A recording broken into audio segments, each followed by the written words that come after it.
Vamos a ver ahora la unidad 3 del programa, que tiene que ver, como dice su título, con la ruptura con el lenguaje clásico, nuevas tecnologías y nuevos lenguajes entre los siglos XIX y XX. Al hablar de ruptura con el lenguaje clásico, ustedes recordarán lo que vimos en la unidad anterior, en la unidad 2, con la ciudad moderna, el individuo moderno, el nacimiento de un nuevo tipo de sociedad marcada por la aparición de la máquina en todos los aspectos de la vida y, sobre todo, con la pérdida paulatina del statu quo, del paradigma de poder planteado por los grandes imperios europeos ante el advenimiento de la nueva burguesía urbana, de la industria, de la máquina, y que, como hemos visto, precisamente esa nueva manera de entender la vida en las ciudades, una vida veloz, una vida en cierta medida caótica, llena de experiencias profundas y muchas contradictorias, permiten pensar, por lo tanto, que ese orden de estabilidad eterna prometida por los imperios ya es insostenible. Y obviamente es un anticipo, ya se empiezan a escuchar los ecos a principios del siglo XX y fines del siglo XIX de lo que pocos años después va a terminar desencadenando en la Primera Guerra Mundial como el acontecimiento que va a representar de manera brutal precisamente la caída de ese concepto de poder estable, casi podríamos decir inmortal de los grandes imperios, y nacen a partir de ahí los estados modernos tal como más o menos los conocemos ahora, y eso lleva a obviamente entonces que el lenguaje clásico, que era quien portaba los valores de esa estabilidad imperial, de ese arte que era eterno, entra en crisis, como hemos visto, y por lo tanto el lenguaje clásico, al entrar en crisis, se presenta un escenario de ruptura precisamente con ese tipo de lenguaje y ese tipo de paradigma.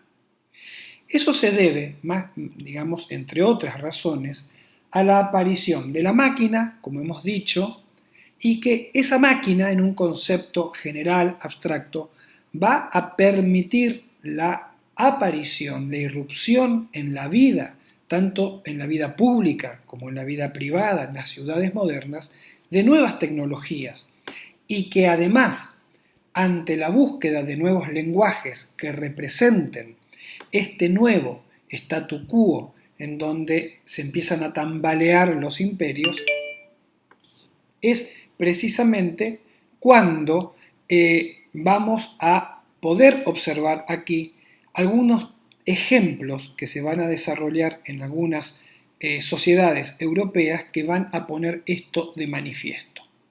Acá vemos dos imágenes. A la izquierda, un tapiz planteado y diseñado por William Morris, más o menos a mediados del siglo XIX, y a la derecha vemos un mueble que en este momento ya es, por así decir, un clásico del diseño moderno, planteado en Escocia por Charles Mackintosh. Tanto en un caso como en el otro, si bien son disciplinas distintas, como el papel pintado y el mobiliario doméstico, ambas están mostrando algo. Ya no se observa una aproximación al arte clásico. Aparece la abstracción, la bidimensionalidad, la reducción de la naturaleza a sus esencias más básicas en lo formal, como vemos, por ejemplo, en ese papel pintado, que es el papel de paredes, ¿no? Diseñado por William Morris, como dije, o un mueble, como el de Mackintosh, en donde desaparecen elementos y decoraciones superfluas y lo que rige es la mera geometría y la racionalidad. O sea, tanto en uno como en otro, uno, el de la izquierda, de un carácter orgánico y el de la derecha de un carácter más racionalista, están representando justamente esa ruptura con el lenguaje clásico que tiene lugar entre los últimos años del siglo XIX y los primeros años del siglo XX. En esta unidad que acabamos de presentar a grandes rasgos, vamos a ver 4 apartados en distintas geografías, con distintos actores, pero que cada uno de ellos, a su manera, van a representar la idea general y común que estamos planteando, que, repito, reitero, es la ruptura con el lenguaje clásico y la irrupción de nuevos lenguajes y nuevas tecnologías. Al decir esto, hay que ubicarnos precisamente que es un momento que se dice está a caballo entre 2 siglos, fines del siglo XIX, principios del siglo XX, y que por lo tanto estas manifestaciones que van desde la arquitectura hasta el diseño gráfico, como vamos a ver en esta unidad, se van a mover en ese territorio ambiguo, plural y también pendular entre la tradición y la ruptura, entre todavía obviamente la presencia fuerte de las formas tradicionales y los sistemas tradicionales de diseño, de composición, pero a su vez, parados en ellos, un espíritu rupturista, o sea, empezar a poner en crisis el canon y los principios que rigen al arte clásico. Y, por supuesto, eso va a estar sustentado por las enormes transformaciones técnicas. Recuerden ustedes, ya vimos en la unidad anterior, que ustedes pueden repasarla nuevamente, está subida al YouTube, lo que fueron las grandes exposiciones universales, con la irrupción fenomenal de la máquina en todos los aspectos de la vida, y que eso va a ir acompañado, a su vez, en el campo de la estética, por toda una serie de estudios y de teorías y críticas que lo que proponen es que una renovación de los lenguajes artísticos que representen este nuevo paradigma cultural. En ese sentido, recordarán ustedes, precisamente que vimos en la unidad anterior, la irrupción de la modernidad como paradigma en el mundo en el siglo XIX sigue avanzando hasta entrado el siglo XX, que es lo que vamos a ver ahora, y esa idea de modernidad se va a traducir en una serie de lenguajes estéticos en el arte que nosotros damos en llamar el modernismo. Por eso vamos a entender a este modernismo estético como un sistema integrador de las artes. ¿Qué significa esto? Que vamos a encontrarnos con principios muy importantes, principios generales que se van a referenciar y a su vez a representar en las distintas disciplinas del arte y el diseño, que van a ir tanto desde las artes aplicadas, como por ejemplo diseño de un cuchillo, de un tenedor, diseño de indumentaria, de un vestido para una mujer, hasta el diseño arquitectónico. Va a atravesar todas las escalas y va a atravesar todas las disciplinas. En ese sentido, y estamos hablando justamente más o menos mitad del siglo XIX hasta fines, principios del siglo XX, vamos a ver una serie de movimientos artísticos, teóricos, basados en la idea del diseño como ruptura con el lenguaje clásico, que nosotros vamos a ubicar desde lo que fue el movimiento del denominado Arts and Crafts o movimiento de artes y oficios en, sobre todo, la Inglaterra victoriana, a lo que se denominó la Glasgow School o la Escuela de Glasgow. Glasgow, ustedes saben, es la segunda ciudad en importancia de Escocia. O sea, nos vamos a parar en las Islas Británicas para observar esto.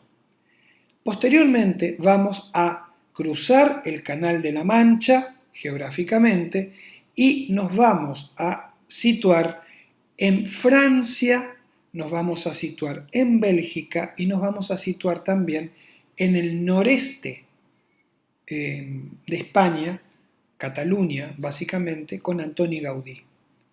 Y por último vamos a ver otra expresión de esta ruptura con el lenguaje clásico, de la irrupción de nuevas tecnologías y nuevos lenguajes, ubicándonos en la Viena imperial de principios del siglo XX, en donde se va a producir acá posiblemente una de las experiencias, por un lado, más estéticamente bellas, pero por otro lado también más fuertemente rupturistas, que es lo que se dio en llamar la Wiener Secesión, que en alemán significa la secesión vienesa, que ya vamos a explicar qué es.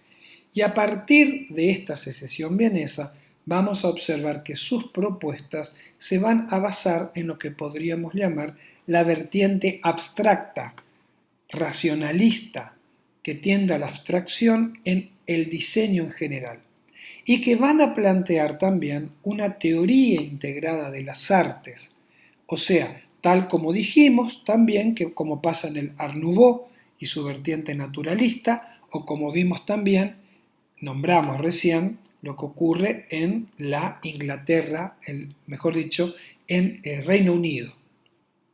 En esta Viena de principios del siglo XX, una Viena imperial, vamos a ver una serie de protagonistas, como algunos son pintores, otros arquitectos, otros son teóricos, como Gustav Klimt, Otto Wagner, Joseph Olbrich o Adolf Loos. ¿Qué estamos viendo acá?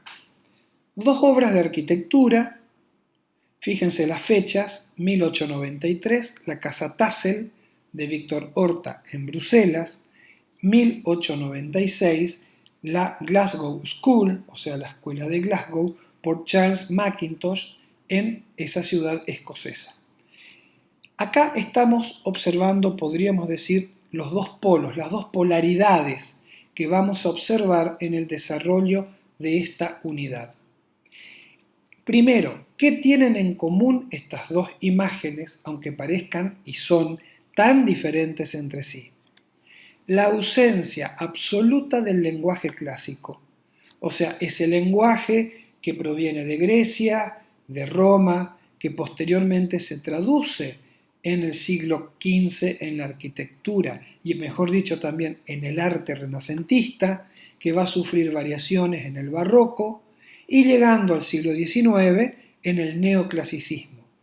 Ese lenguaje clásico que duraba casi 2000 años está basado en una serie de principios como orden, estabilidad, simetría y sobre todo la aparición de sistemas formales que ustedes pueden ver, por ejemplo, sin ir más lejos, en obras de Ciudad de Corrientes. Recuerden quienes son de Corrientes o de Resistencia o quienes no son de esa ciudad, pero pueden venir a darse una vuelta por el casco histórico de la ciudad y van a encontrar tanto viviendas de fines del siglo XIX como por ejemplo la Casa de Gobierno de Corrientes que tienen ese lenguaje clásico, basado en ¿qué?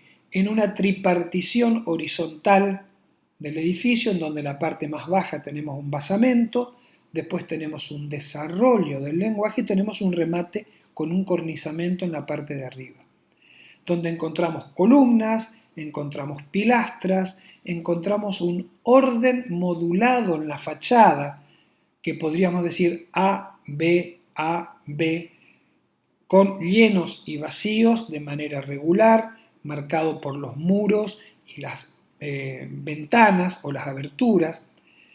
Esto que yo les estoy diciendo, si van a la ciudad de Corrientes, van a poder referenciarlo. Fíjense que eso que estoy diciendo, nada hay en ninguna de estas dos obras.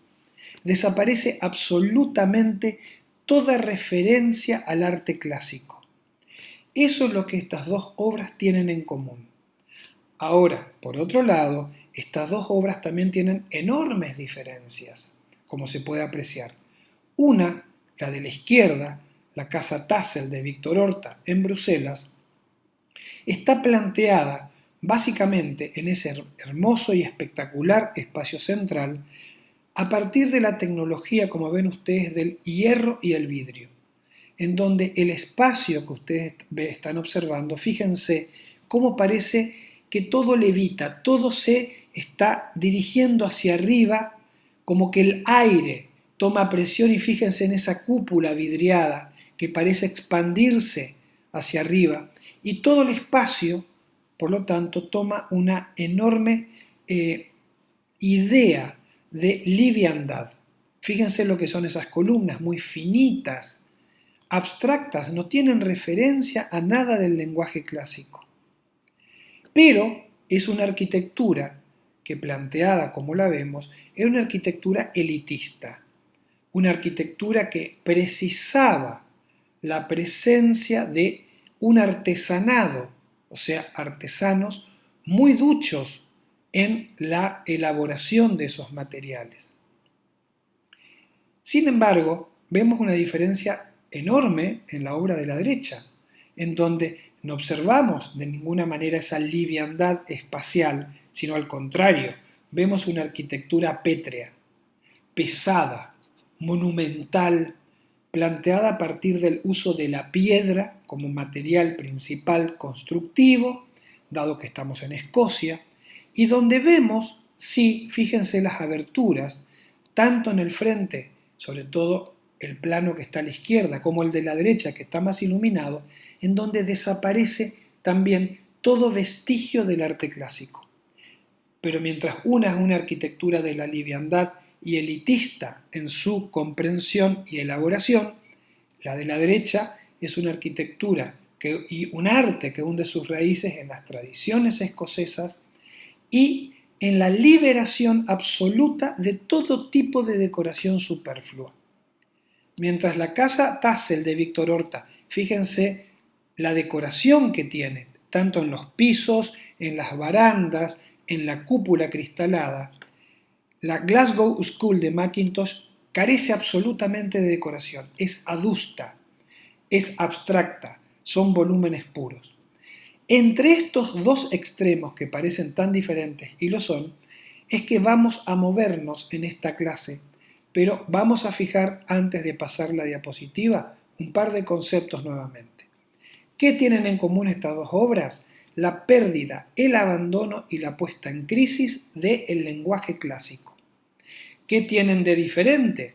Que esa idea de ruptura y abandono del lenguaje clásico encuentra diferentes manifestaciones y traducciones culturales según el contexto cultural en la que se están produciendo. Primeramente, como planteamos al inicio y presentamos el programa, vamos a situarnos mediados del siglo XIX, unos años antes posiblemente también, en Gran Bretaña, en Reino Unido, y vamos a ver primeramente la experiencia de los Arts and Crafts Movement y posteriormente de la Glasgow School. Primero hay que hacer una aclaración, ya porque esto nos va a acompañar a lo largo de toda la unidad que estamos viendo. No estamos hablando todavía aquí de artes combinadas, no lo son.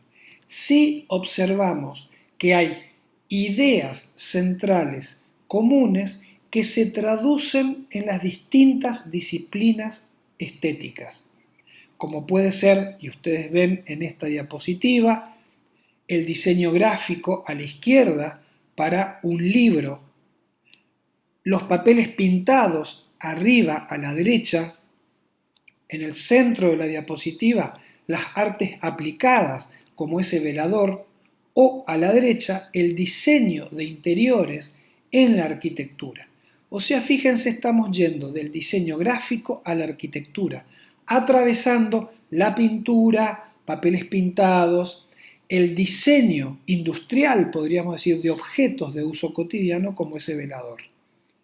O sea, como dice la diapositiva, el movimiento de Arts and Crafts, que significa, recuerdo, artes y oficios, se sitúa, por lo tanto, en esa crisis generada por el proceso de industrialización de mediados del siglo XIX. Inglaterra, Gran Bretaña en general, ustedes recordarán, como vimos ya anteriormente, es la cuna de la revolución industrial y por lo tanto va a ser el territorio y la geografía y las sociedades en donde va a manifestarse con mayor poder y fuerza, tanto positiva como negativa. Quienes integraban Los artistas, arquitectos, teóricos, poetas, filántropos, este grupo de los Arts and Crafts, porque era un grupo, justamente eran muy críticos a la revolución industrial. La criticaban ferozmente porque veían que a ojos de ellos la revolución industrial estaba destruyendo, así lo planteaban ellos, la idea que existía de qué era Inglaterra. Una sociedad tranquila en la campiña, basándose entre la ruralidad y las ciudades, mientras que la revolución industrial eso lo cambia todo. Hay un gran libro, que alguna vez lo podrán consultar, no es obligatorio, de un gran estudioso de la cultura, como fue Raymond Williams, inglés, que justamente se llama ese libro El campo y la ciudad, en donde plantea de manera magistral las tensiones que tuvieron lugar en esta Inglaterra del siglo XIX, en donde las modificaciones y las transformaciones fueron fenomenales. Recordemos que la revolución industrial en Inglaterra y en el resto de los países significó que la fuerza productiva, las industrias, por ejemplo, ya no dependan de las fuerzas de la naturaleza para producir energía.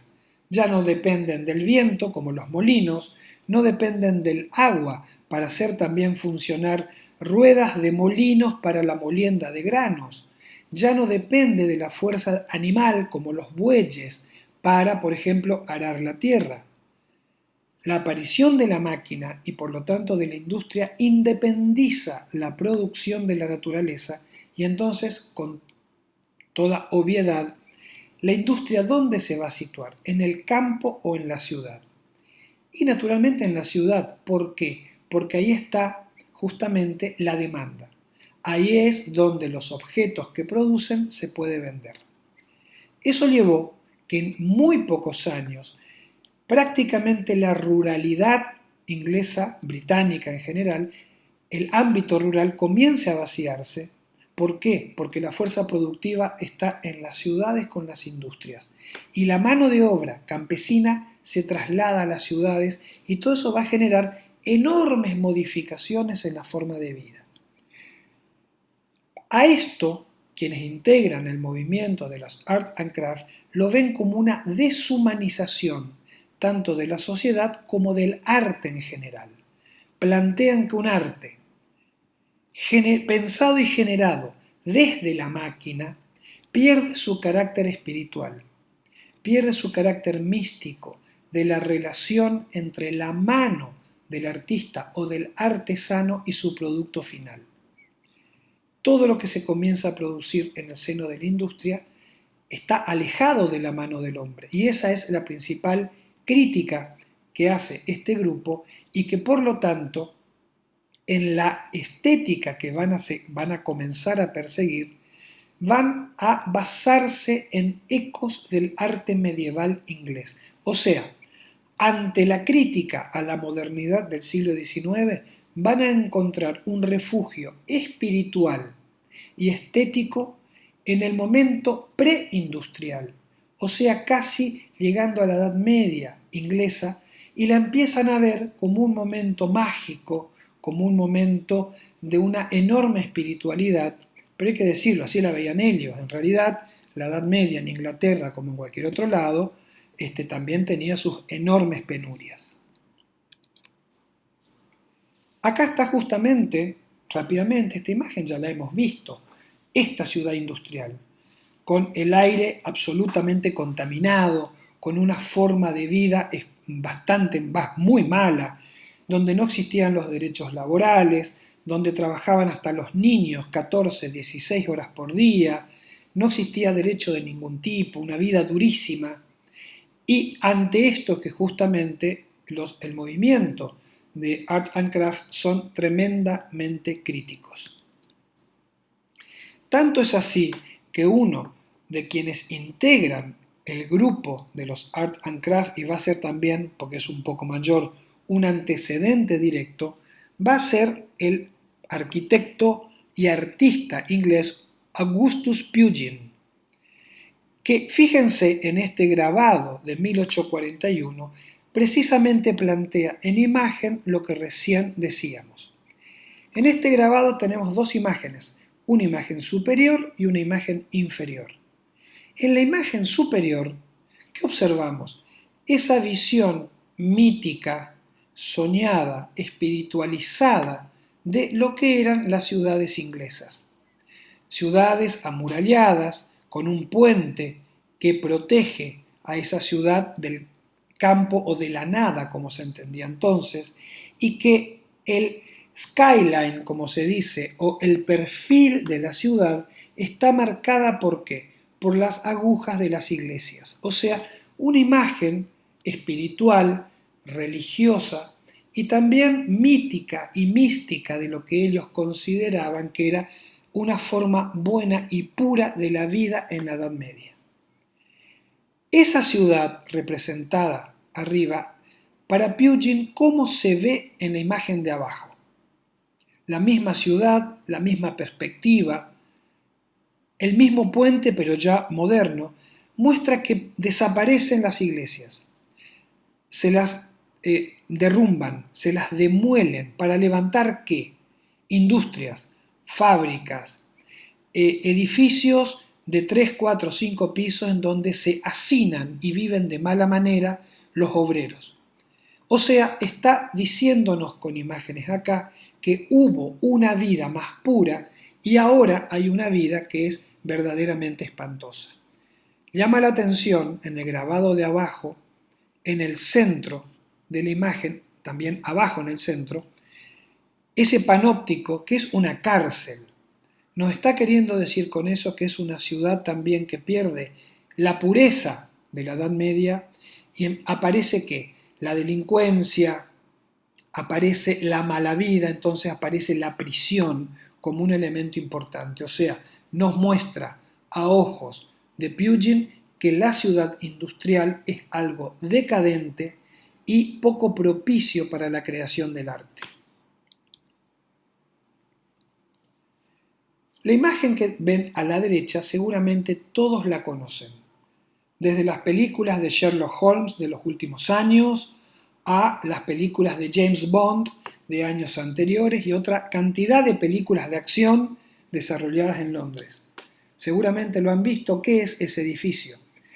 Es el Palacio de Westminster, o sea, el Parlamento inglés, con su famosa torre a la derecha, el Big Ben, famosísimo, lo que sería la Torre Eiffel en París, es el Big Ben en la ciudad de Londres.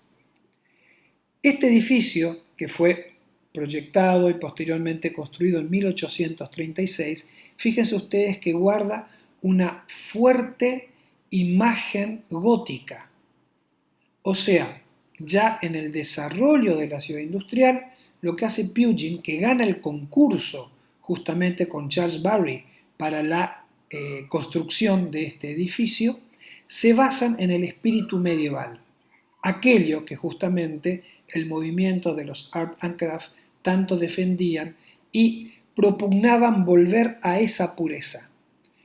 Hay un antecedente que vemos a la izquierda, que fue otro grabado hecho por el mismo Augustus Pugin entre 1812 y 1852, que fue el priorato benedictino de San Gregorio, o sea, un convento, un monasterio y una iglesia del siglo XIX, pero que todavía en las etapas iniciales de la revolución industrial, todavía estaba muy presente esa imagen del gótico, o en este caso, como ya estamos parados, un neogótico del siglo XIX.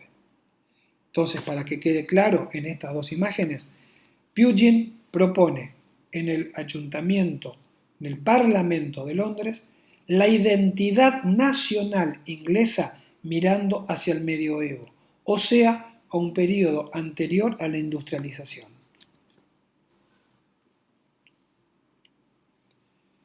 Yo esto lo voy a explicar muy rápido, no lo voy a leer completo porque ustedes acá pueden poner pausa y leerlo detenidamente o leerlo posteriormente.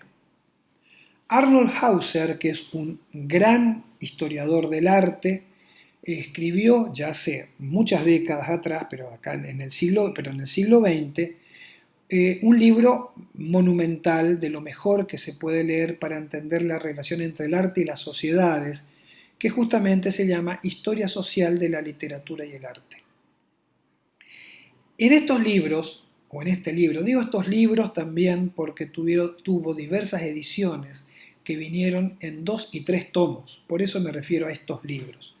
Pero lo cierto es que Hauser va a rescatar la figura de John Ruskin, que es otro integrante fundamental del movimiento de los Art and Craft, en donde va a ensalzar la figura precisamente de Ruskin y lo relaciona con justamente lo que acabamos de decir.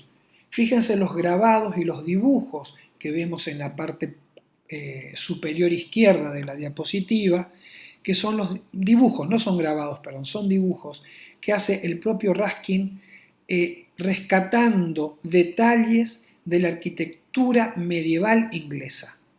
O sea, nuevamente mirando hacia el medioevo. Voy a leer solamente una frase que dice que para Hauser, Ruskin fue el primero en proclamar el evangelio de que el arte no es el privilegio de los artistas, de los entendidos y de las clases educadas, sino una parte de la herencia y del patrimonio de cada hombre.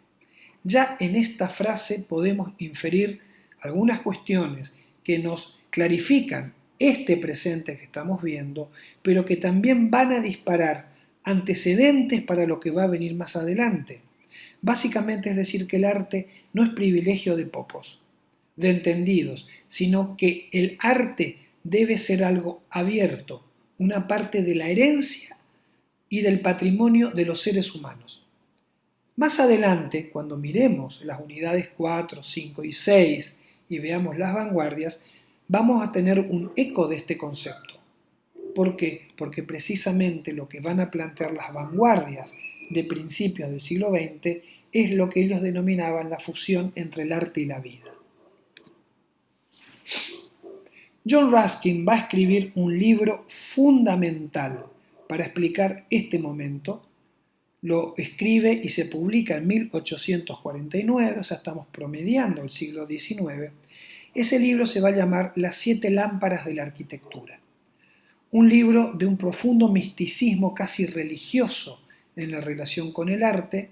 Fíjense a la izquierda, en las 3 imágenes, la de la izquierda, lo que es el diseño de la portada del libro, que recuerda mucho a qué, a las iluminaciones y las ilustraciones que acompañaban los códices medievales o los libros medievales.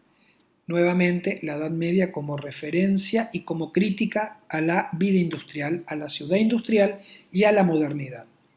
Y en las 2 imágenes del centro y la derecha son justamente detalles de arquitecturas y detalles decorativos de diversos edificios de la Inglaterra medieval, y el libro a su vez desarrolla 7 grandes ideas sobre precisamente el ensalzamiento de este momento de la Inglaterra medieval, contraponiéndolo, repito una vez más para que quede claro, con lo que ellos critican de la Inglaterra industrial, del momento. El otro sujeto a quien nombramos al principio de esta clase es William Morris. En realidad, John Ruskin y William Morris van a ser los 2 ideólogos principales del movimiento de los Art and Craft, aunque también, por supuesto, van a haber otros que participan activamente. William Morris va a ser un gran diseñador, un gran teórico. Ambos, tanto Ruskin como Morris, son los que se denominan socialistas utópicos, o sea, que no se paran en una idea de un socialismo científico aplicado racionalmente a la sociedad, sino que basándose sobre todo en el misticismo religioso de origen cristiano, quieren observar y esa sociedad medieval de una manera mítica, de una manera que la elevan por encima de su propia realidad y traerla a un presente, a un socialismo utópico en donde ellos plantean que los seres humanos vivan en concordia, cada uno trabajando como artesano en aquello que es más útil a la sociedad, etcétera, etcétera. Vemos algunos ejemplos de las producciones de Morris en el marco de este movimiento, que va desde la pintura, el diseño de tapices o el diseño de mobiliario. Si vemos la figura de la izquierda, esa pintura que observamos ahí, es una dama, esto está pintado a mediados del siglo XIX, sin embargo parece una imagen rescatada de algún libro medieval, en donde, fíjense, hay una distorsión de la perspectiva, se tiende a lo plano, la perspectiva que se desarrolla en la cultura artística desde el Renacimiento en adelante acá no está. Nos está queriendo decir con Morris, nos está queriendo decir Morris qué cosa. Voy incluso más atrás que el Renacimiento. No hay perspectiva. Esa dama está vestida a la usanza medieval y está observando ella encima de su mesa de noche un pequeño libro de horas, que son los libros que en la Edad Media, que tenía muy poca gente porque eran muy costosos, libros de oraciones que se decían y se pronunciaban estas oraciones en diversas horas del día.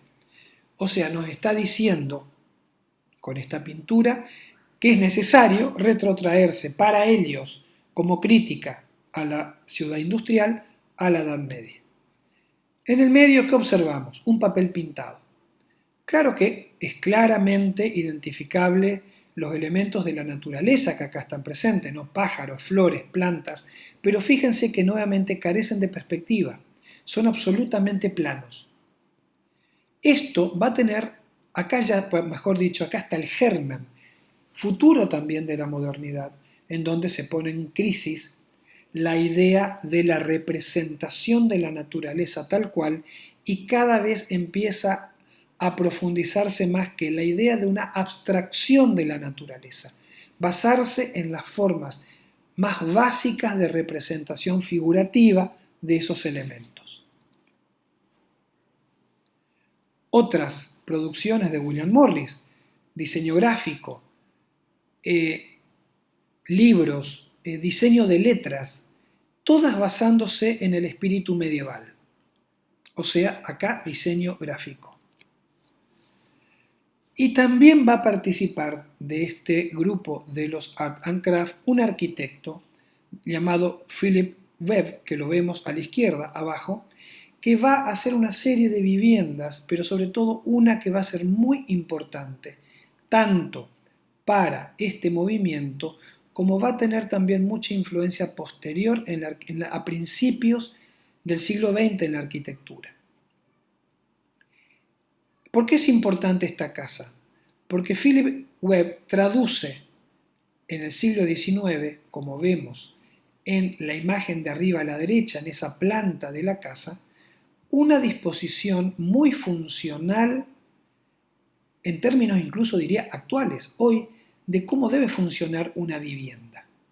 Pero, si vemos la imagen de la izquierda, ¿a partir de qué? Del rescate de las tradiciones constructivas y formales de los denominados cottage ingleses, o sea, de las casas de campo en Inglaterra. Nuevamente, la tradición inglesa, la tradición rural que huye de la ciudad, pero lo hace funcionalmente en términos modernos. Y bueno, y abajo vemos un par de imágenes de los interiores, del diseño de un ventanal con vitró, que es lo que posteriormente esto se va a dar en llamar casi como el diseño victoriano inglés, donde cada elemento de esta casa está diseñado justamente por quienes integran el equipo y el grupo de los Art and Craft. Entonces, ¿qué sacamos en limpio de los Art and Craft? Primero, crítica a la ciudad industrial. Segundo, búsqueda de un arte de lo espiritual y para eso ven hacia el pasado y se refugian en la Edad Media. Y a partir de ahí toman los cánones formales desarrollados en la Edad Media y lo traducen, a su entender, en el siglo XIX en las distintas disciplinas: diseño gráfico, diseño industrial, artes aplicadas o arquitectura. Si nos vamos ahora un poco más al norte de Inglaterra, nos situamos en Escocia. Escocia es otra, podríamos decir, país integrante de lo que se llama Reino Unido, con su propia tradición, su propia historia, al igual que Gales, al igual que Irlanda. Escocia, dentro de esa tradición tan propia, va a participar más allá de tener un espíritu un tanto más provinciano, que es lo que se desarrolla en Londres, que es una ciudad cosmopolita y abierta al mundo ya desde hacía varios siglos. Glasgow es una pequeña ciudad, la segunda ciudad de Escocia. Sin embargo, ahí van a estar trabajando ese señor que vemos abajo en el centro, Charles Rennie Mackintosh, junto a las hermanas MacDonald, de las cuales son una su esposa y otra su cuñada. Entre los tres van a trabajar como un equipo y ya a fines del siglo XIX y tomando la experiencia de las Arts and Crafts que vimos anteriormente, van a producir una serie de diseños de artes aplicadas y de proyectos arquitectónicos que se basan en la idea de la pureza y la abstracción de las formas. ¿A partir de qué? De un uso racional de la geometría. Eso lo podemos observar muy claramente en estos 4 ejemplos. A la izquierda, un interior arquitectónico de una abstracción y una pureza absoluta, marcada por ese blanco inmaculado, la ausencia de decoraciones superfluas, hay muy poca decoración, y el abandono absoluto de cualquier referencia clásica. Arriba a la derecha, el famoso sillón Mackintosh, un sillón que en realidad no es tan cómodo para sentarse, pero que se plantea como una especie de bella escultura en el espacio y que se transformó ya desde hace más de 100 años en un clásico del diseño de los siglos XIX, XX y XXI. O, abajo a la derecha, un reloj, arte aplicada. Fíjense la geometría pura, abstracta, basándose acá en la idea del cubo. Fíjense los números, las manecillas del reloj, todas son abstracciones geométricas. Lo mismo da para ese sistema tipográfico que vemos también en el centro izquierda de esta diapositiva, en donde las letras son reducidas a líneas sin mayores aditamentos superficiales. O sea, estamos en presencia acá ¿de qué? De una fuerte abstracción geométrica y un abandono absoluto de qué? Del canon clásico. Esto que vemos acá va a ser el edificio y la obra más importante de Mackintosh y las hermanas MacDonald, que va a ser la Escuela de Artes de Glasgow, diseñada justamente por ellos. Centrémonos por un momento en la imagen que ustedes la observan arriba a la izquierda, que es un dibujo de la fachada del edificio. Si yo les pregunto, ¿es una fachada simétrica? La respuesta lógica que ustedes me van a dar es sí. Hay un orden simétrico, hay un centro y tanto desde ese centro, que es el acceso, tanto a la izquierda como a la derecha, es igual. Sin embargo, fíjense que no. ¿Cuántas ventanas ustedes cuentan a la izquierda del acceso? 1, 2, 3. ¿Cuántas ventanas ahora ustedes cuentan a la derecha del acceso? 1, 2, 3 y 4, incluso de diferentes dimensiones. O sea, esto es lo que yo decía hoy, que hay, por un lado, una tradición, que es la tradición clásica, de marcar un eje de simetría y que tanto a un lado como al otro se desarrollen las formas de manera igual. Sin embargo, acá vemos que parece pero no es. Se basa en la tradición, pero hay una fuerte ruptura de esa tradición. A partir de la simetría se genera una sutil asimetría. Lo segundo, Miren la foto que está arriba a la derecha. Miren los ventanales. Son ventanales de tipo industrial. Acá no hay ninguna referencia al arte clásico o a la arquitectura clásica. ¿Por qué esos ventanales son así? Porque lo que ocurre adentro es lo que ustedes ven abajo a la izquierda. Son los salones en donde se reúnen a impartir clases de pintura, de dibujo. Se necesita mucha luz. ¿Por qué además mucha luz? Bueno, porque no está ni en corriente ni en resistencia. Acá generalmente nos ocultamos bastante de la luz porque tenemos un sol muy fuerte durante todo el año. Sin embargo, en una latitud tan al norte como la de Escocia, que sería como estar en la Argentina en Ushuaia, o un poco más al sur incluso, los días con sol son muy pocos, los inviernos son muy largos y por lo tanto lo que se requiere es de captar la mayor cantidad posible de luz. O sea, para lograr esto, se abandona todo intento formalista exterior de la arquitectura clásica. Acá lo que prima que es la función, qué se necesita y por lo tanto eso es lo que doy. Y esto ya es algo absolutamente moderno, anticlásico. Sin embargo, si observamos los interiores o acá un interior de la biblioteca de la Escuela de Glasgow, vemos que hay una interesante decoración, pero toda de tipo abstracto. No hay decoración superficial, sino la decoración que se desprende de la propia naturaleza del material. Y estos muebles o esa decoración respetan ¿qué? La característica natural del material que están usando, por ejemplo, la madera. O sea, no están forzando a la madera a que se comporte a partir de formas caprichosas, sino que la madera se respete en sus vetas, en su desarrollo, y por lo tanto los muebles aparecen como muebles muy concretos, podríamos decir hasta sencillos, porque tienen un carácter netamente funcional, deben ser muebles fuertes, de mucho uso, y que además sea de una hechura en donde el artesanado se aproxima a la idea ya de la máquina. O sea, que puede replicarse sin mayores inconvenientes.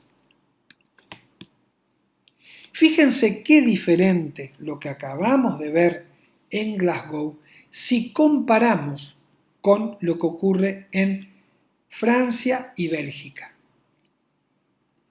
Vean por un momento, repasemos por un momento estas formas, ¿sí? Tan abstractas, tan racionales, tan puras, donde prácticamente no hay curvas, no hay de ninguna manera un intento de forzar al material a que se comporte de una manera extraña a su propia naturaleza. Eso es justamente lo contrario, lo que vamos a encontrar ahora en las obras de Van de Velde y Victor Horta en Bélgica y Francia. A quien vemos aquí, en el centro izquierda de la imagen, es al arquitecto y diseñador Henri Van de Velde, de origen belga, un diseñador extraordinario, talentosísimo, que va a desarrollar otra vertiente de este momento entre la tradición y la ruptura y con interfaces entre, como ya dijimos anteriormente, entre distintas disciplinas a partir de un mismo concepto general. En este caso, si bien va a haber, como ustedes observan, en general hay una abstracción también de la forma, pero la forma tiende a ¿qué? A la curva, tiende a lo que se denomina, como ese diseño en el medio que ustedes ven que dice Tropón, a lo que se denomina la forma de la línea del látigo. ¿Vieron un látigo cuando se tira en el espacio? Esos látigos que usan los domadores de leones, por ejemplo. Esa fuerza genera una curva en el espacio. Esa idea de curva es lo que toma justamente Van de Velde y Horta y la referencian en una teoría del momento, de la época, en estos dos países, que se da a llamar la teoría del Einfühlung,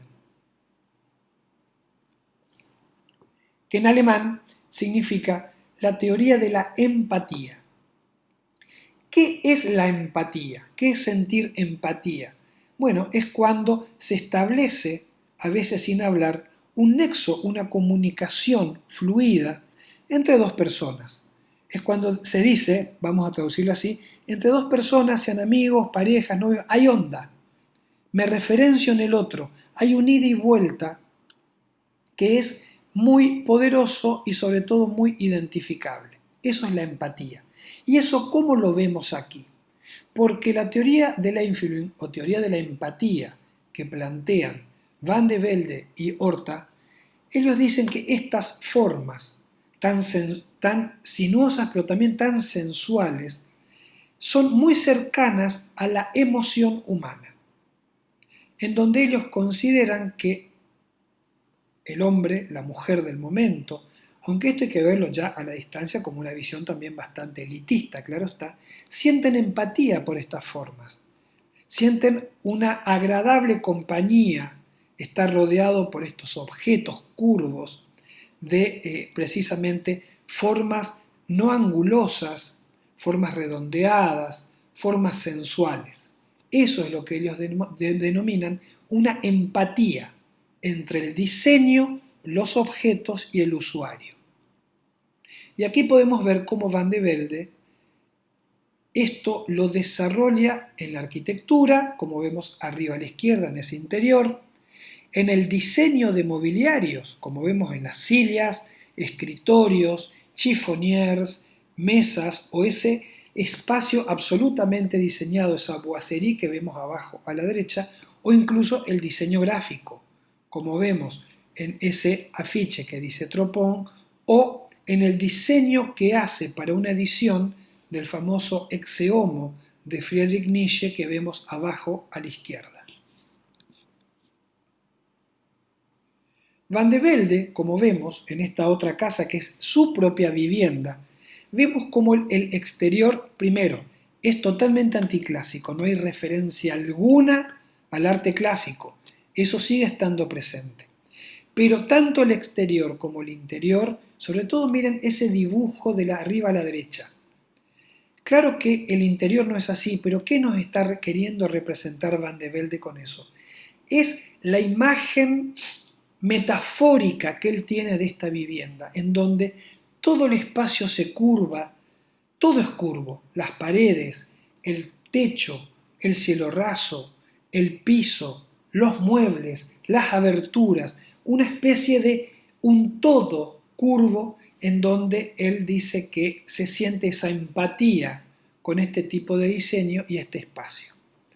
Tal es así que el propio Van de Velde va a diseñar una serie de vestidos para su mujer, a quien vemos abajo a la derecha, para que pueda usar distintos vestidos según en qué habitación de la casa se encuentre. O sea, piensa en que todo debe relacionarse entre sí a partir de qué? De la línea curva. Ahora hay que decir también, Van de Velde va a tener fuertes cuestionamientos con esto, eso ya vamos a ver más adelante, y que a la distancia podemos decir sale derrotado. Una va a ser a principios del siglo XX, cuando alguien que ya vamos a ver, que es Adolf Loos, escribe, que era un gran escritor, Loos, escribe un artículo en un diario vienés de la época, hacia 1908 más o menos, en donde él dice, de una manera muy directa, que él considera que las prisiones deberían estar diseñadas por el señor Van de Velde para que la pena de los reos sea aún más dura. O sea, directamente está diciendo que el diseño que plantea Van de Velde es una exageración y que casi es un castigo adicional a la vida de todos los días. Esa idea de la teoría de Leinfeldt y la curva va a estar presente también en otro arquitecto y diseñador belga, como es Victor Horta, quien hacia fines del siglo XIX, entre otras obras, claro está, acá estamos viendo nada más esta, va a proyectar y diseñar la Casa Tassel, en pleno centro de la ciudad de Bruselas, en Bélgica. Si vemos la planta arriba a la izquierda, vemos la fachada, vemos ese hall interior a la derecha y vemos abajo toda una serie de detalles. Pareciera que toda la obra, a partir de esas 6 imágenes, se conjuga, se desarrolla como un todo también a partir de la idea de la curva continua. Y vamos a ver cómo esa teoría del Einfühlung, que está presente, vimos, en el diseño arquitectónico, en el diseño de muebles, en el diseño de objetos, en el diseño gráfico, va a estar presente también en, por ejemplo, el diseño de afiches, como del diseñador checo Alphonse Mucha, si bien este va a trabajar en Francia con una serie de afiches que a lo mejor algunos de ustedes habrán visto alguna vez, porque son afiches muy famosos, se transformaron en clásicos del diseño y que incluso hasta se puede, en distintas ciudades, en Buenos Aires mismo, los venden como hermosos afiches para tener en las casas, ¿no? En donde estos afiches van a ser tanto para publicidad, como por ejemplo a la izquierda, ¿sí? O en el centro, que es otra publicidad, un afiche, en donde aparece la famosa actriz Sarah Bernhardt en una de sus presentaciones en el Teatro Renaissance de Francia. O sea, el diseño gráfico, a partir de esta línea de la curva que todo lo envuelve, que eso es algo que ustedes lo pueden ver perfectamente. Pero también hay otra cuestión, como diseño gráfico, que es todo es bidimensional. Abstracto y bidimensional, la reducción de la naturaleza a elementos básicos y primarios y figurativos. Y eso nos recuerda ya lo que vimos de las experiencias originales de William Morris y John Ruskin en Inglaterra.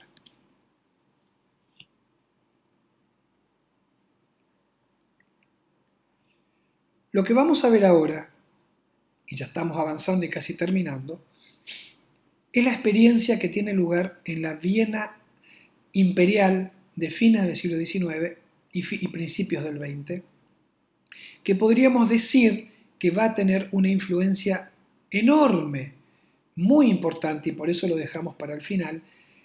Primero porque se van a oponer violentamente a lo que vimos recién, a las arquitecturas y diseños de de Van de Velde y de Horta, y van a proponer también en grupo, van a trabajar, por eso se llama el grupo de la secesión vienesa, que ya vamos a explicar qué es, van a trabajar a partir de la idea de la abstracción racional. La Wiener Secession significa secesión vienesa. ¿Qué significa el término secesión? Separación. Abrirse de algo. Por ejemplo, ustedes habrán escuchado, a lo mejor en historia, en la secundaria, el término la guerra de secesión en Estados Unidos, que es cuando el sur se pelea contra el norte. El país está separado. Bueno, ellos se llaman a sí mismos la secesión vienesa, porque este grupo que vemos arriba a la derecha, de pintores, arquitectos, diseñadores, teóricos, músicos también, en una imagen que demuestra que eran también tipos muy divertidos, ¿qué hacen? Es separarse de la Academia Vienesa de Artes. Recordemos que Viena es la capital del Imperio Austrohúngaro, un imperio muy poderoso ya en decadencia a principios del siglo XX y que, como suele pasar en los estertores finales de un proceso como es un imperio, que se empieza ya a caer a pedazos por justamente ya estar presente en el mundo moderno, ser ya absolutamente contrario al espíritu de la modernidad, es que ellos se van a separar precisamente de la Academia Vienesa que dicta, valga la redundancia, de manera dictatorial, los principios de cómo debe ser el arte, cómo debe ser la arquitectura, cómo debe ser la música. Bueno, ellos se separan de esa academia y forman este grupo secesionista porque plantean otra cosa. Plantean que lo que vemos arriba a la izquierda, ese edificio que ya lo vamos a ver enseguida en algo más de detalle, es el edificio que Joseph Olbrich, que forma parte de este grupo, va a diseñar como la sede del grupo de la Secesión vienesa. Y arriba, en el frontispicio del edificio, está esa frase en alemán que dice Der Zeit ihre Kunst, der Kunst ihre Freiheit. ¿Qué significa esto? Cada tiempo tiene su arte y cada arte su libertad. Es una declaración de principios frontal a lo que estaba pasando entonces. Dice, cada tiempo tiene su arte. ¿Qué nos quiere decir con eso? Que la academia vienesa está ya vieja y muerta, que no representa al mundo moderno en el tiempo que están viviendo y por lo tanto el arte que siguen pretendiendo llevar adelante es un arte muerto. Cada tiempo tiene su arte, pero después dice, cada arte tiene su libertad. O sea, propugnan que el arte no se puede basar en un canon u órdenes establecidas desde una institución, sino que aparece que la libertad del individuo moderno como artista para plantear su propia visión del mundo. Y aquí ya estamos parados en que casi en el arte moderno. Ahora, claro está, en este grupo que hay afinidad en los principios, también van a haber algunas divergencias y futuras secesiones de la secesión, como vamos a ver. Vemos el edificio, vemos abajo a la izquierda el famosísimo logo de la Wiener Werkstätte, que es justamente el grupo de trabajo, ¿sí? Werk es trabajo, de la secesión vienesa, y diversos diseños, como vemos en el centro y a la derecha, diseño gráfico de exposiciones o afiches del propio grupo. Acá tenemos como ejemplo, esto es diseño de Joseph Olbrich. ¿Qué vemos en general? Abstracción geométrica. Fíjense lo que es el diseño de esos cubiertos. Son casi reducciones de la forma y la función a su mínima expresión. Es un arte ya de la modernidad.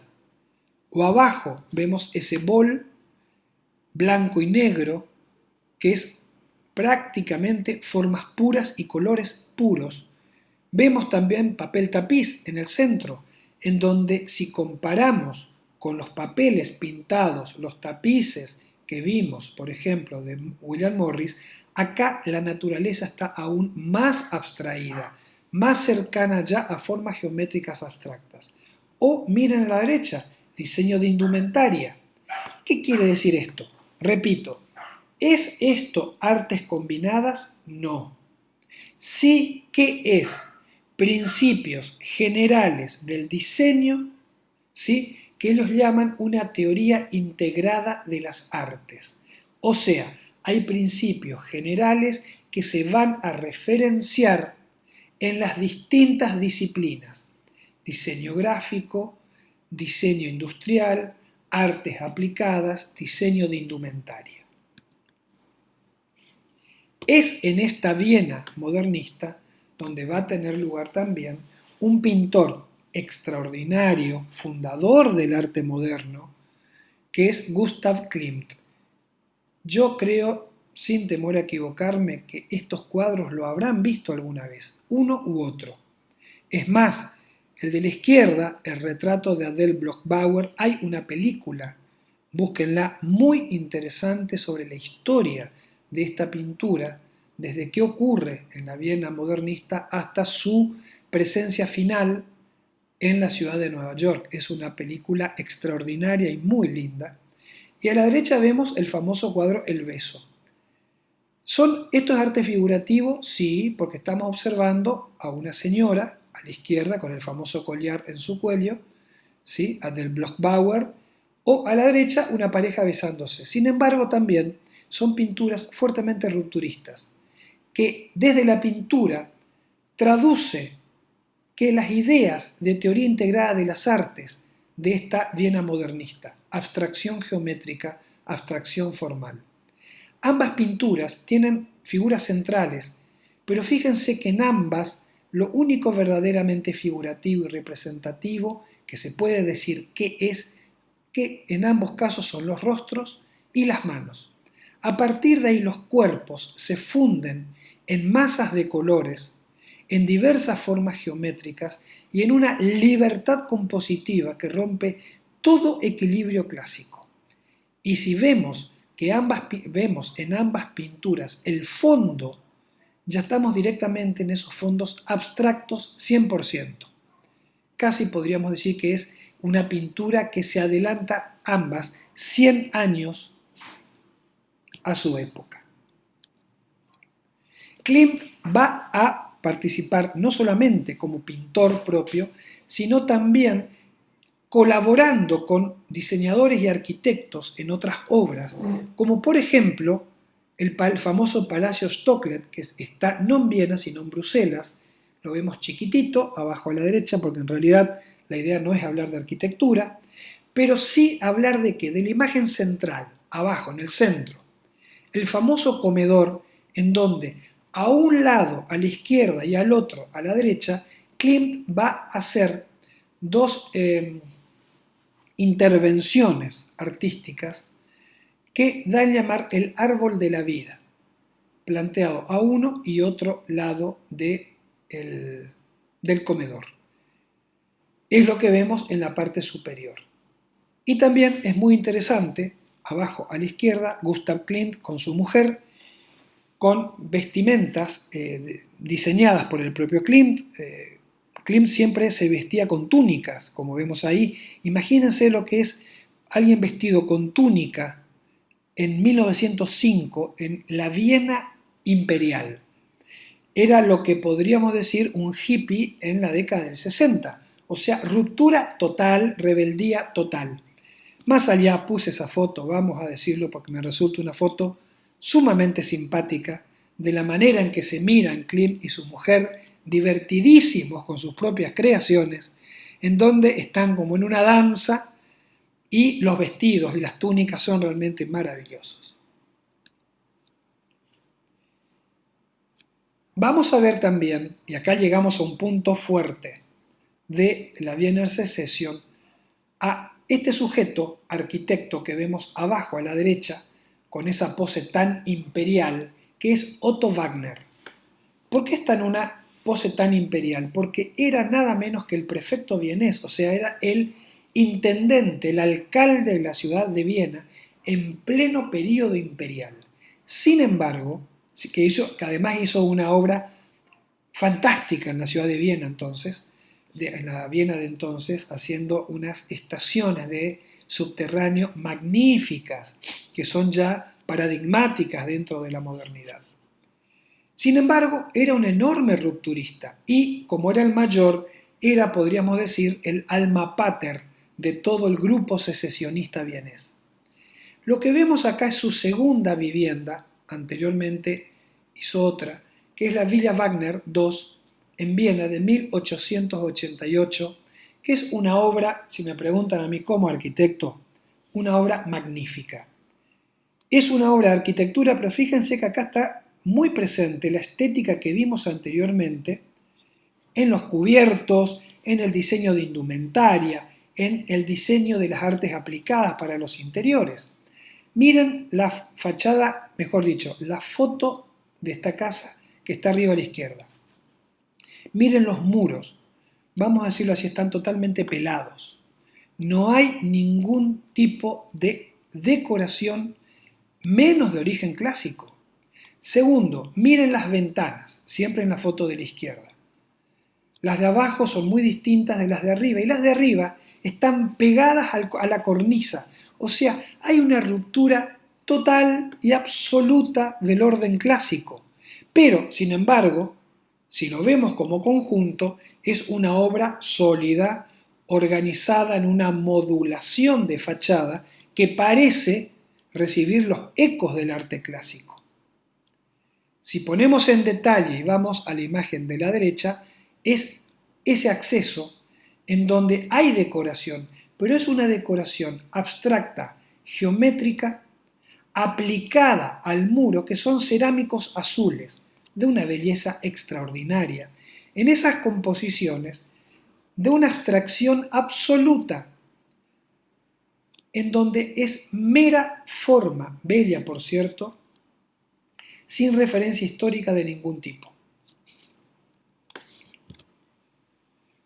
Y llegamos así a el edificio de la Secesión vienesa, diseñado por un discípulo de Otto Wagner, participante de este grupo, como es justamente Joseph Olbrich.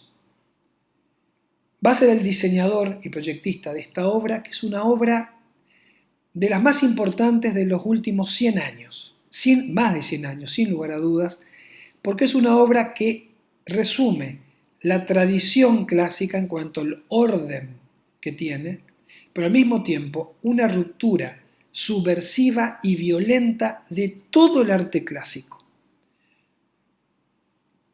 Lo primero que llama la atención es esa cúpula, como si fuera una especie de enorme esfera dorada que remata el edificio, que no tiene ningún tipo de relación con la arquitectura, parece que fue cayendo desde el espacio a posarse ahí, y que es precisamente una declaración de rebeldía ante lo clásico, más allá de la belleza que tiene. Tiene también la obra detalles humorísticos, como vemos abajo a la izquierda, que en un lateral, sin ningún tipo de razón aparente, aparecen la reducción en sobrerrelieve de esos tres búhos o lechuzas que nos están mirando y de las cuales una de ellas tiene de manera totalmente descentrada una corona de laureles. Claro que acá hay una significación, la lechuza, ustedes saben, significa la sabiduría, y la corona de laureles es la gloria, pero la composición totalmente asimétrica, que uno dice, digamos casi risueñamente, que no tiene que ver con nada, habla justamente de ese espíritu, de una enorme ruptura, de una enorme libertad. Recuerden aquello que cada tiempo tiene su arte y cada arte su libertad. Eso es lo que estamos viendo precisamente acá. Diversos diseños de Joseph Olbrich, diseño gráfico, ese diseño de juego de té que vemos en el centro de la imagen, ese sillón arriba, o diseño de una vivienda para artistas, como vemos un dibujito abajo en el centro, para la colonia de artistas de Darmstadt en Alemania en 1901, diseño gráfico. Vean acá, miren como un reloj esto, ¿sí? Que se mueve de un lado hacia otro, la concordancia estética que hay entre arquitectura, diseño industrial, de artes aplicadas o diseño gráfico. Todo forma parte de ¿qué? De esa teoría integrada de las artes que proponen. Vamos a repetir una vez más. ¿Es esto artes combinadas? No, pero son los antecedentes importantísimos de ser conocidos en el desarrollo de la historia de las artes aplicadas. Alguien, no voy a leer completo esto, ya lo van a leer también ustedes las veces que quieran, alguien que formaba parte de la Secesión vienesa se separa al poco tiempo, que es un arquitecto y diseñador llamado Adolf Loos, que va a ser posiblemente el más rupturista entre los rupturistas del momento en Viena. Es en 1908 escribe un escrito relativamente corto que publica en un diario vienés, él publicaba mucho en diarios, que es directamente una patada a todo, o sea, es como se dice, le pegó un palazo al avispero. Fíjense que aparte de la dureza es hasta divertido y cruel lo que dice en el primer párrafo, que esto es por supuesto el escrito es más largo, acá yo hago simplemente tomo 4 fragmentos, ustedes pueden buscar en internet ese texto, Ornamento y Delito, lo pueden encontrar también como Ornamento y Crimen de Adolf Loos y léanlo completo porque es un documento fundacional de la modernidad de principios del siglo XX. Pero miren lo que dice en el primer párrafo. El hombre moderno que se tatúa es un delincuente o un degenerado. Hay cárceles en las que el 80% de los presos llevan un tatuaje. Los tatuados que no están detenidos todavía son delincuentes latentes o son aristócratas degenerados. Y si un tatuado muere en libertad, significa simplemente que ha muerto antes de cometer un asesinato. O sea, es durísimo y gracioso lo que dice. ¿Qué quiere decir con eso? Él habla acá del tatuaje como decoración superficial. ¿Qué es lo que después aclara en el segundo párrafo? Cuando dice, el ornamento es fuerza de trabajo malgastada y por ello salud malgastada. O sea, es directamente una crítica bestial a todo lo clásico y va a proponer un arte, sobre todo en la arquitectura y el diseño de interiores, de la abstracción total 100%, en donde no aparece ningún tipo de decoración en ningún sentido. Y es así que en 1907 se construye esta casa en el centro de Viena, que es, podríamos decir, una obra manifiesto. Lo que escribió en Ornamento y Delito está presente acá. Miren la foto de arriba a la izquierda, que sería la contrafachada, o sea, la fachada de atrás de la vivienda, en donde es el muro absolutamente despojado. Formas puras y abstractas. Las ventanas son simples recortes en el muro sin ningún tipo de decoración. Si vemos la foto de la derecha, vemos el lateral de la casa. Miren cómo las ventanas están vistas desde afuera, pareciera ubicadas en cualquier lugar. No, no es así. Están en el lugar y a la altura y con la forma que le corresponde según la naturaleza de la función que se desarrolla en su interior. Y vemos abajo, en el centro, la fachada de acceso desde la calle, que nada tiene que ver con la contrafachada. O sea, es una obra de una ruptura bestial y acá sí observamos una abstracción en un 100%. Y bueno, y abajo a la derecha, chiquito, un interior de la casa en donde no hay decoración. Lo que hay que es la utilización de muebles, boiserie o los muros que responden y respetan la naturaleza de su propio material, nada más que eso. Y acá se funda de manera sustancial la idea de la modernidad. Esto es todo lo que tengo para decir en esta unidad número 3 que ustedes están pudiendo ver acá. Pueden leerla, observarla, repetirla las veces que quieran y, por supuesto, ya nos estaremos encontrando nuevamente en la próxima clase. Nos estamos viendo.